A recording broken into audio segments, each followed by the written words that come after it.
puts more detail than you. Shut up. Oh, Detail. hello, Shading. everybody. Look, shading. Shading. Oh, you do realize we're on. Oh, shit. Oh, we didn't hear you come in. Yes, we didn't hear you come in. Anyways, this is Weekly Shonen Jump with Fonzie and Hero, and this is for... It is for Weekly Shonen Jump, May 20th. The 2013. And we're starting off with a cool cover of Saitama being a badass, but now we're going back to him being normal in One Punch Man. And we start off with Genos, who is going over the ranking system of both what Genos and Saitama are in. With the oldest cell phone known to man. Dude, he's the most technically advanced being here. I don't care if the cell phone's old, as long as he's not. Anyways, they go over the fact that they need also hero names in order to finish the registry, but Genos isn't interested in that at this point, because after all, if Genos was able to get ahead of Saitama, Saitama would agree to train him. And of course, the first part of training is a one-on-one... The blonde cyborg in the bald cape. Yes, but like I said, these probably won't be it, but he said bald cap. No, it said bald cape. You know, C-A-P-E. pronunciation. C-A-P-E. Pronunciation, people. Kindergarten didn't teach me shit.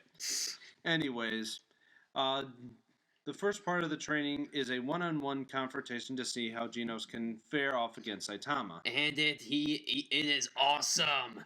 Yep, basically a bunch of one-page panel. Gunfire! Yep, where Genos transforms Arn into a giant laser, which Saitama easily dodges because, you know, it's freaking Saitama. DC Comics Cyborg has nothing on him. Yep, but it seems that Genos isn't finished by taking Saitama and trying to constantly beat him into a crater while keeping up with the same speed of the blast he just fired. So they both end up hitting the side of a mountain coming crashing down, while Genos continues to hit Saitama with a bunch of consecutive punch combos. He didn't realize what he was hitting. Nothing. Yeah. He was hitting Saitama's after image. Yep. Saitama's just that much of a badass. Oh no! That for nothing. Yep. And we actually end there, quick and painless. Now we have to get on back to the rumbling battles in the Colosseum with One Piece. And boy, has it started. Unfortunately, Hatchman has been defeated by the evil Bartholomew, whose mysterious powers will be revealed later on. However, there are still several hitters, including Bartholomew, Hyena, the King, and Dagama. And of course, Blue Gilly is into the battle, finishing off, unfortunately, Ricky, the mysterious gladiator, who seemed to have been using a sword that has no blade to it. Wait. A sword with no blade, like... He's basically using a blunt hitting weapon. Ah. So why he's doing that in the Colosseum? Maybe he has a little bit more honor. Or maybe he has a death wish. Well, he was a big hitter before. Unfortunately, Blue Gilly beat him. And before, it seems now that Blue Gilly is turning on the other agents that Dagama had hired. But it also seems that Dagama is doing the same thing as well. Because, of course, you know, he's an evil strategist and will get rid of the pawns. However, this is all... And Eggman is there. Dagama is Eggman. Anyways, Blue Gilly continues to take out other members and other gladiators to whittle down the line. However, Dagama tries to backstab him as well, but Blue Gilly sees past it and then kicks him straight off the arena and into another one of the fighting fish.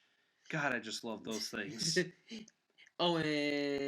by the way, he has such pretty legs. I don't know what the deal is with that. He's a long-legged tribesman, like we said before. However, it seems that another confrontation is going on, one that the crowd seems to be shocked in. A battle between Bartholomew and Hyena, which Hyena seems to be losing. And of course, this is all very shocking. However, we then go back towards the King, which Blue Gilly intends to defeat completely, since this guy is still charging up his one-punch attack. However, it seems that he has not yet been able to do it. However, Blue Gilly and another gladiator tend to go after it. However, the audience is fully aware that now that the battle between them is about to get started, and they actually run away from the direction where the punch is going to happen. Smart move. And so, with full charge, Bluegilly and the gladiator head over to the king. However, it seems that due to this, Hyena has gained a little bit of an upper hand against Bartholomew, grabbing him with his spring fruit again. However, Hyena senses the amount of death aura, I'm just gonna call it death, Death aura. and notices that the king behind him is ready to use his punch. The King Shooting Moon Punch! And as we can see, the shadow of Bluegilly, and as we see him now flying towards the other end, taking everybody else within there, including Ricky, Hyena, and the other gladiators, out with them, with a punch so loud that it even silences the arena. And it seems that the battle may be over, due to the fact that there seems to be nobody else on the field besides the king. However, the dust clears, revealing Bartholomew is there, with a strange barrier technique. This barrier technique is actually of his own cursed fruit power, or devil fruit power. Barrier fruit. Yep. I'm not sure which that one falls under, but I'll have ideas later. Anyways, he also uses his barrier to keep himself from getting killed by the punch, but also uses the barrier to destroy and become an attack, knocking out the king and I'm gonna say it, shoot him in the head. Doesn't that sound quite familiar? Tiger and Bunny. Yeah, this guy is when I thought about that, he's kind of the same as Jake Martinez from a other series called Tiger and Bunny, and they use the barriers as a form of an attack as well as their ultimate defense. However, it seems to get back on track, the match is finished, and Bartholomew is the winner of the C ranked matches, and soon the other ones will happen as well. However, we then cut away from the matches in Luffy to find that Frankie and the one-legged puppet soldier are actually in Rabbi Frankie. Rabbi Frankie. Yes, I forgot we were on that. It's been a while. We've been covering fighting for the last few pages. It does that. Anyways, it seems that the one-legged soldier is also after destroying the factory and wants to overthrow the country. However, he doesn't want any of the other people inside the factory to be harmed when they destroy it, and is actually going to go into some detail about the tragic nation of Dressrosa. Ooh. And now we get to Naruto, which I gotta say, which is full of holes. Literally, it starts with holes. No, that's gonna be the next chapter. but yeah, this was actually a good chapter where, I'm not gonna go scene by scene, but pretty much what the whole point of this chapter is that Kakashi really exposes Obito, because Obito is the kind of guy who actually wants to stay in his little fantasy world where everything is great, and Rin is still alive to her, and Kakashi just pretty much tells him to grow the fuck up. Yeah, pretty much. Over with the infinite genjutsu plan of his, he can make things look like reality, but it's different to Kakashi because he knows that pain and growing up and actually accepting reality is a part of life.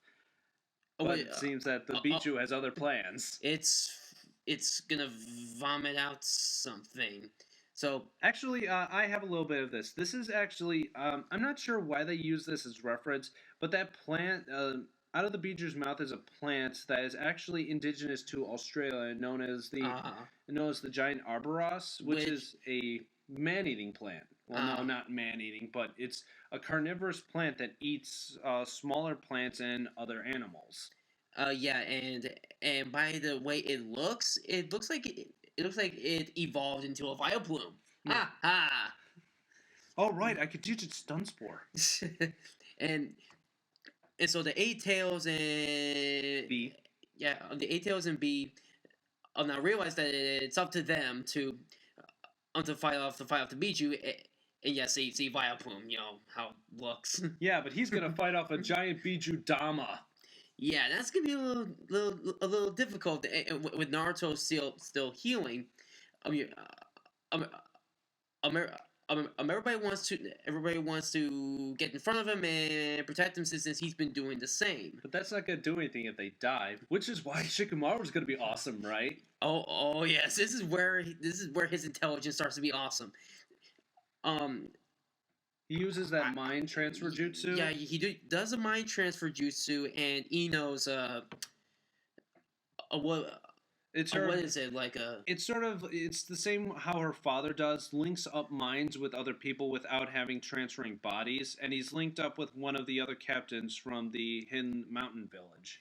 And he asks him to teach everybody like the simplest Earth style jutsu ever. Yep, it's basically the earth wall jutsu.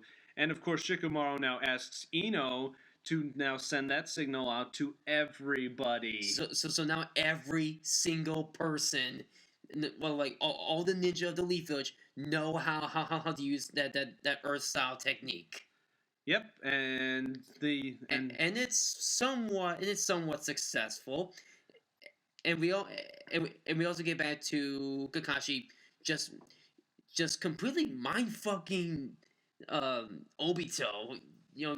Just keep telling like dude, just freaking grow up, move on. I mean, seriously, this is getting old. Yeah, even Kakashi uses his own form of you can't fill a heart with an illusion.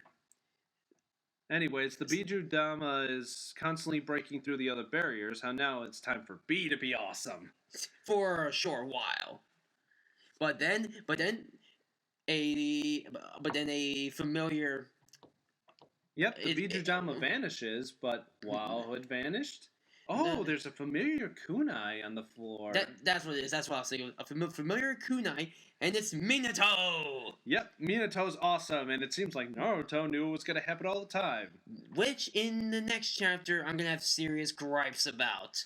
Well, we'll see about that. Anyways, it's time to get to World Trigger, and last time we left off, Masamune's, I'm going to say assistant, finally finds out the conversation between Yuma and, oh my goodness.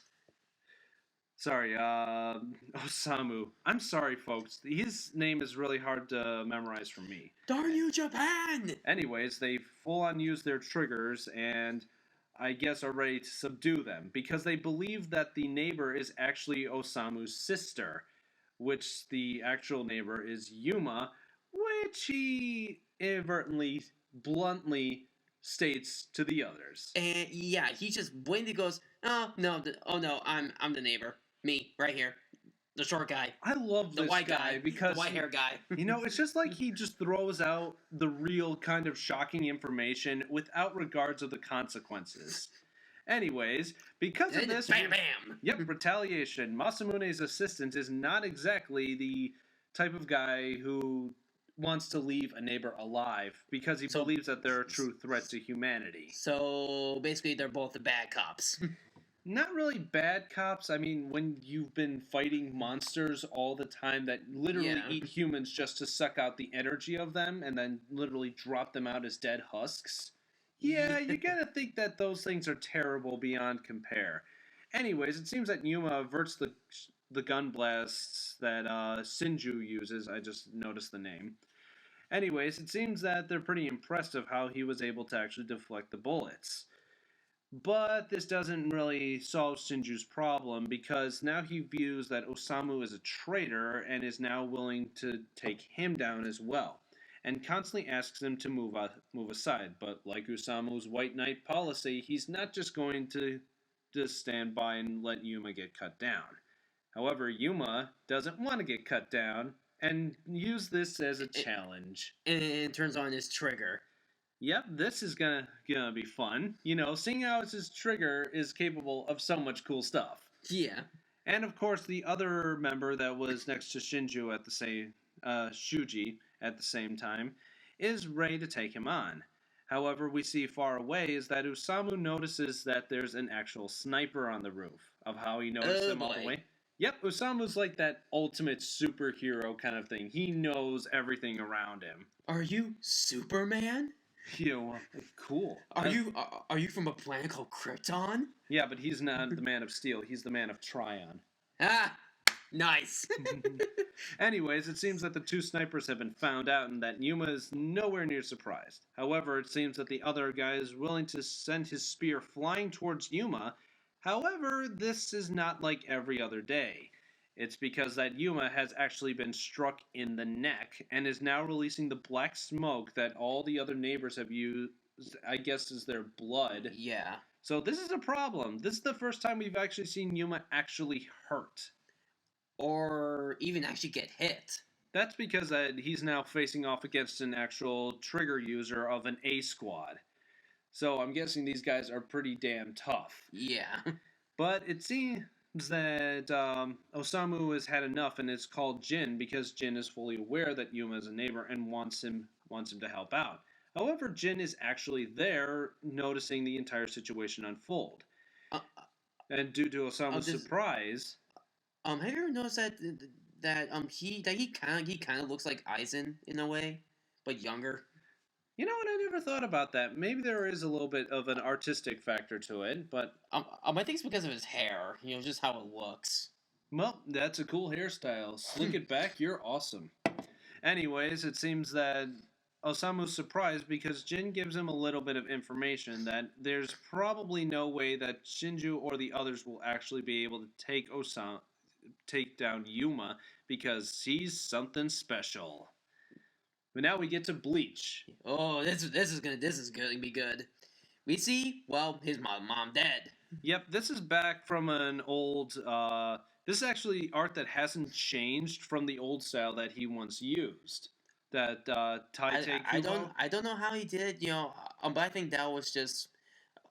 That was probably recycled from the early chapters. Yeah, well, still, but the whole point is that that's the flashback. And it seems that Ishin has told Ichigo that his mom was not actually supposed to die that night, and it's due to the fact that even though Misaki didn't have a whole lot of her Quincy powers back, she was able to still use blood, which is a form of enhancing the body's physical capabilities. However, this was unfortunately tampered with. And the reason for that, to get a little bit, it's more dialogue heavy of why Ishin should have gone with her. The fact is that he was confident enough that her blood would be used.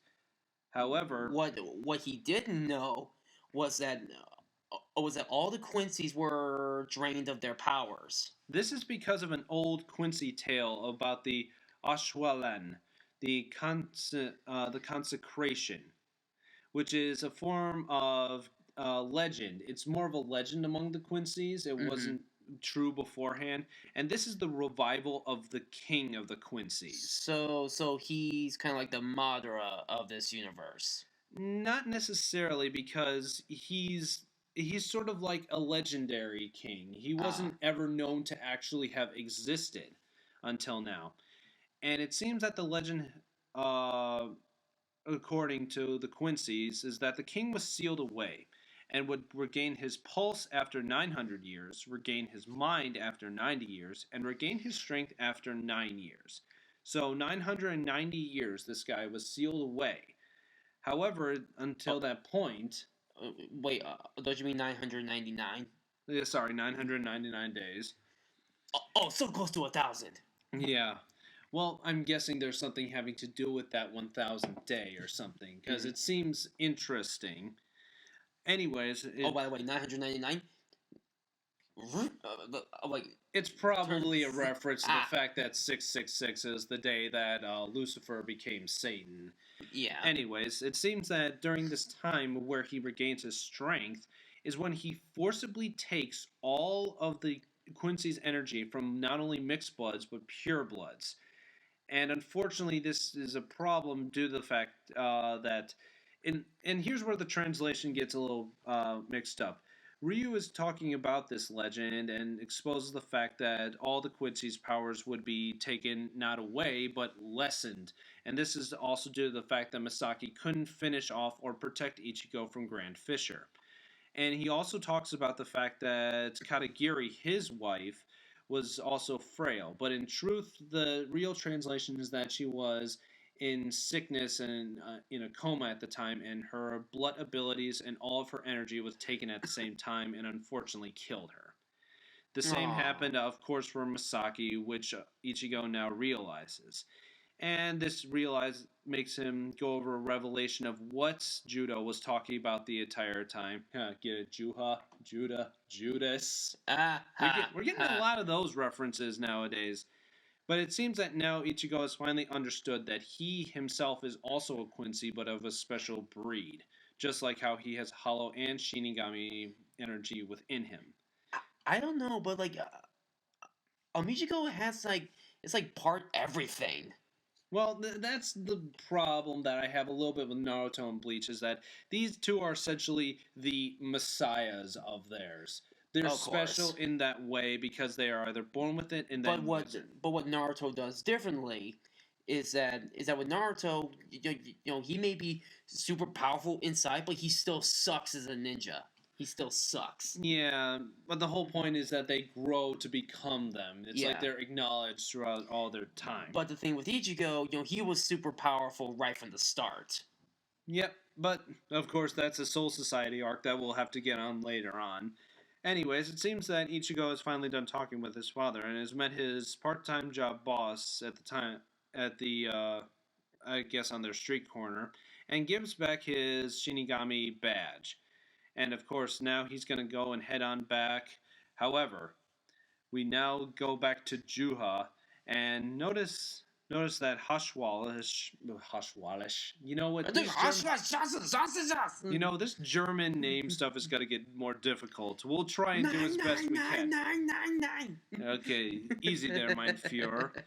Anyways, it seems that they're welcoming in a new member to the Quincy Order, and it's Uryu Ishida. Okay, you and I were talking about. Okay, I kind of prophesized that Ichigo and Uria are one of these days like going to actually fight each other. Gonna duke it out. But we have we have possible scenarios of what may be going on, but we have to now get on with the. I'm sorry, we have to now get on with the next one, which is Nisekoi. There we go. And this one's a funny one, I gotta admit. Yeah, this is actually a funny one. Okay, so Chitoge realizes that on that tomorrow is April Fool's Day, but also one of their dates. They have to go on the dates to at least make it apparent that they are a couple and that the truce is still active. But we also have to remember that in this point of the story, Chitoge is kind of confused. Where... No, Chitoge, you hate him. You're just confused. Yeah, she's kind of struggling between actually loving him and actually hating him.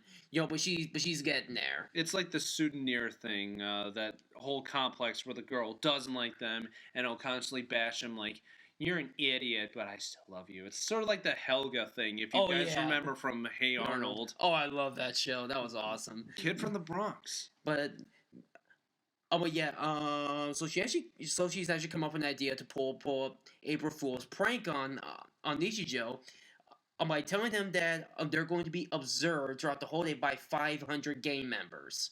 And 500 gang members. And Nichijou starts to freak out. Well, he knows that the reason that he has to make it damn near convincing that they're actually really dating, unless they want to die. Yeah, and so he starts doing things that he really rarely wouldn't, like holding her shoulder while they walk across, and boy is he really stout when he's doing some of this. And while at the same time get his ass whooped by her. Yeah, Chitoge didn't realize that Osamu would freak out by this little prank, and is now actually getting very, very embarrassed by everything that he does, like what a regular couple do, holding hands, touching, and having. But we all know she's getting aroused by it. He would even go as far as to play the Pocky game. If those of you who don't know what the Pocky game is, it's simply to take a Pocky stick, which is a chocolate-covered candy pretzel, and to actually bite both ends off. It's kind of like a traditional. It's like a way to get you to kiss somebody. Well, no. I think in Japan, it's like an actual lovers game. like when couples who are dating or who are married like play this game. Ladies, Pocky Game. Look up Jay-Z Fonzie. But yeah, But of course, she also hits him again for this. Man, the guys in these kinds of stories are really resilient. We don't even do anything, and we still get hit. Punched. Men, we don't know what we did. And suddenly, one of her heels broke. Yep, convenience. And he does the manly thing. Carry her like Superman, and she whips him, breaking the ground. You know, I don't care about like whether it's realistic. It's funny. You know, at this point, because she is literally beaten the shit out of him 3 times, she's probably wondering, why is she not at least going along with the plan? Because she knows better. Because she feels guilty. But Osamu's still confident that they don't have to worry about it. Sorry, Ichijo. I'm sorry, you're more familiar with the names than I am. Ichijo then recites an old Yakuza motto where I guess it's kind of like a chivalry kind of saying, where they man's duty. Yeah, where it's a man's duty to protect their women, even if it kills you. Yeah, even if it kills them, and the guilt falls right out of her. Yeah, and then she reveals it was all an April Fool's joke, and Ichijo literally faints like a bitch. Well, to be honest, I wouldn't mind either. It's a gigantic weight off your chest when you know that 500 gangsters aren't staring you with rifles at your back. Yeah, but then he got over it pretty quick, and just like to hold hands for the first time. Yep, so she actually got what she wanted. But at the cost of Ichijo's, nerves. Yeah. Anyways, we've got I'm not even going to call this an interesting chapter of Toriko. It's basically a clip show. As we saw before, for Komatsu and, Sue, the Toriko penguin. gets stabbed in the chest. Yeah, by Star June. And, of course, this goes through a little bit of a past recollection, where Toriko states to Komatsu that he may not be able to actually win against Star June. They pretty much have like show all their gay moments. Yeah, my boyfriend. I don't know why they do this anyway, but the whole point is that I wish I could quit you. They go through the Garagator, the giant Kongs, the battle between the first GT Robo, their oh, God, good lord. Their ascent from the giant beanstalk, I'm not kidding. Toriko coming to save Komatsu from the salamander sphinx in the pyramid. Watching the ogre go full rampant. And of course, when Toriko finally attains food honor in the previous arc. His eyes become pretty. Well, it's hair, and gaining food honor somehow is the same way of getting enlightenment. And, of course, reminisce about how Toriko and Komatsu will always be partners in both the appreciator of food and the maker of food. I think Goku will be super jealous of that many food. Well, that's why they would always do a crossover with him and Luffy. Yeah. Anyways. Why is he naked? Well, this is one of those symbolism things. Toriko is in his mindset. Birthday suit. Yeah, he's naked and in his mindset. And facing down his ogre familiar, the one that he uses when he goes into full battle mode. And of course, this time, the ogre is actually talking back to him and asking whether or not he's ready to actually fight like he really should. And of course, Toriko explains to him that he hasn't had to before, but now that he has something truly worthy to protect, something that he even finds himself being afraid of fighting at this point, the ogre then gives him the idea to prepare that man's full course, which is of course a technique which may in fact be the god Shura, well not god, but the man who found God, Shura's full course meal. And it was all they've been preparing for this the entire time. And of course, the ogre then asks him, "What are you waiting for? Are you ready to fight seriously?"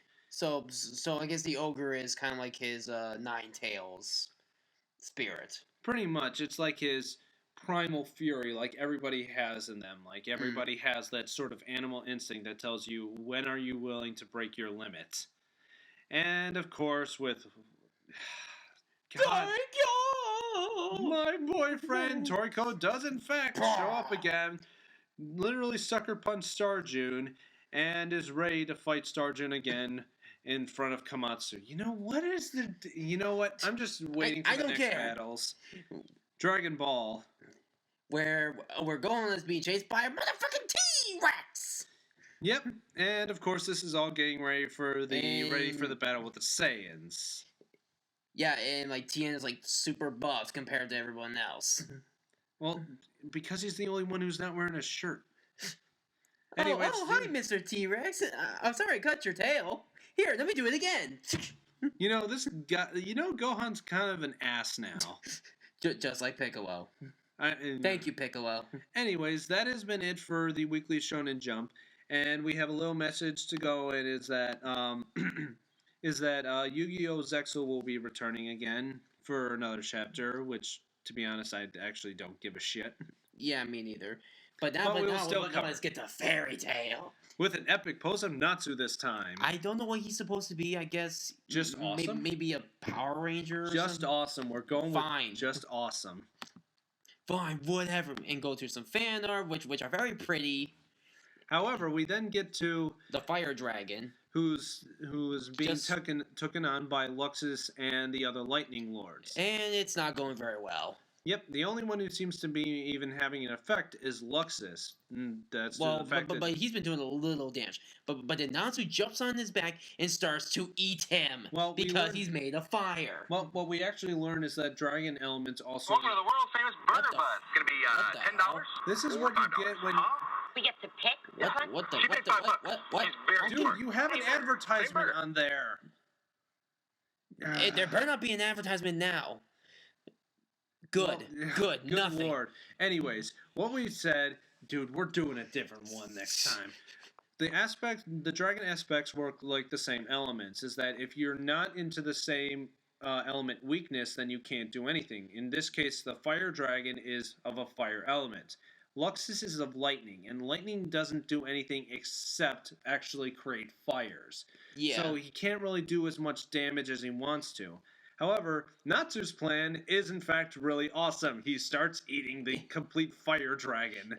And starts to gain more and more power. And Luxus is like, what? Eat me? Eat him? This is your plan! This is the thing that a Cro-Magnon man would have a plan for. Eat it! Yeah, so... yes, the fire dragon is getting really trying to do everything he can to get him out of his head. I only feel like I should quote Weird Al Yankovic's "Just eat it." Just eat playing in the background. And of course, Luxus is still starstruck for this stupid. Why didn't I think of that? No, he didn't. He thinks it's a stupid plan. This is stupid. I'm out. Anyways, he then tells Luxus to go help out the others who are also fighting other dragons. But as Natsu is eating him, he then starts to sense something familiar. That this sensation feels like something out of Igneo. The Flame Dragon King, which it seems that out of the aspects, Igneo is the strongest of the fire dragons. And so he asks like, hey, do you know Igneo? Oh yeah, he's my dad. Oh, okay. He's also my dear friend. Oh, okay. Think about that. We then go back to Sting Rogue, and he's of course gloating about how he knows that they can't defeat the dragons and that they're so overpowered that he could even also take on Acnologia. And the world will be my oyster. However, we then go back to all the other people facing down the other dragons and having a little bit of a difficult time. Even Cobra is starting to show signs that he's not ready to take on the dragons just yet. Yeah. So basically everyone is still struggling. I didn't know that the dragons could be, just so that damn powerful. Well, why do you think they went missing? And now the shadow will become the light. However, Netsu has another idea to that. What's his idea? Go at him with the dragon himself. It seems that the dragon. Natsu is fighting. Natsu is fighting Sting Rogue on a fire dragon, Fonzie. I think your argument is invalid. Yep, magic. I can't argue with magic. And so he actually got one of the dragons to be on his team. Well, when you know that one of your friends is Igneal and your son is fighting, and then your friend's son is fighting against you, you may think about wanting to redo your decision on actually trying to kill him. And Natsu calls him uncle. Yeah, I'm not sure about that, but anyways, that was the last fairy tale chapter.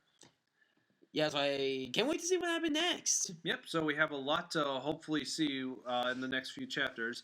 However, there will not be a One Piece chapter due to the fact that it was on a hiatus for a week, so you will still have Naruto and Bleach.